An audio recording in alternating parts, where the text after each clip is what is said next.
বন্ধুরা আমি এমন নাচ করি শুধু আগের 3 জন বাদ দিয়ে পেছনের সবাই তাদের চেয়ার ঘুরিয়ে নেয়।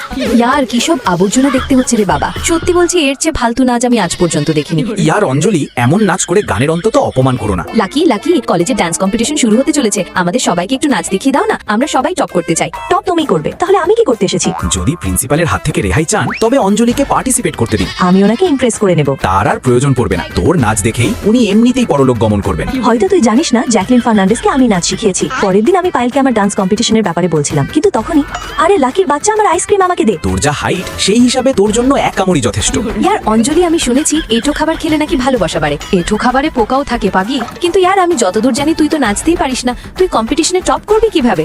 তুই শুধু দেখে যা, টপ তো আমি করব, ওপর থেকে হোক বা নিচ থেকে, তাতে কি আসে যায়। এরপর সন্ধ্যায় আমি ডান্স প্র্যাকটিসের জন্য রেডি হচ্ছিলাম, কিন্তু ইয়ার পায়েল আমি সবার থেকে আলাদা দেখতে লাগতে চাই। তাহলে অঞ্জলি তুই জেনির হেয়ার কালারটা ট্রাই কর, এখন বেশ ট্রেন্ডিং এ চলছে। সেদিন আমি বুঝতে পারলাম বন্ধুরা, কখনো নিজের উপর অতিরিক্ত ভরসা করতে নেই। তখনই আমার কাছে লাকির ফোন আসে। লাকি, এখন দেখা করতে এসো না, তুমি অজ্ঞান হয়ে যাবে। উনি তো আগে থেকেই অজ্ঞান হয়ে আছেন, ওনার একটা অ্যাক্সিডেন্ট হয়েছে, আপনি তাড়াতাড়ি এই পুটলি শুটলি হাসপাতালে চলে আসুন। আমি দৌড়ে হাসপাতালে পৌঁছলাম, কিন্তু তখনই লাকি লাকি তুমি ঠিক আছো তো? তুমি কে? ইয়ার লাকি, আমার চুলটাই তো বদলেছে, মুখটা তো হুবহু আগের মতোই আছে।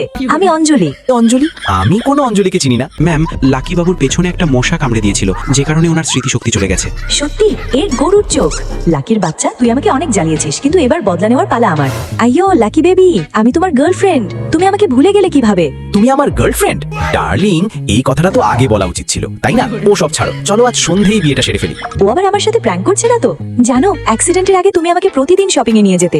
তাই নাকি? তাহলে ডার্লিং চলো, আটকেছে কে? তারপর আমি ওর কার্ড দিয়ে অনেক শপিং করলাম। আরে ওই প্রোডাক্টটা কত সুন্দর। আগলি, ওটা প্রোডাক্ট নয়। লাকি বেবি, হাঁটতে হাঁটতে আমি খুব ক্লান্ত হয়ে গেছি, প্লিজ আমাকে বাড়ি ড্রপ করে দাও না। আরে রানী, কেন নয়? তারপর লাকি আমাকে ও কাঁধে তুলে নেয়। গাধাটা কত কেয়ারিং, আমার তো এবার সত্যি সত্যি ওর প্রেমে পড়ে যাচ্ছি।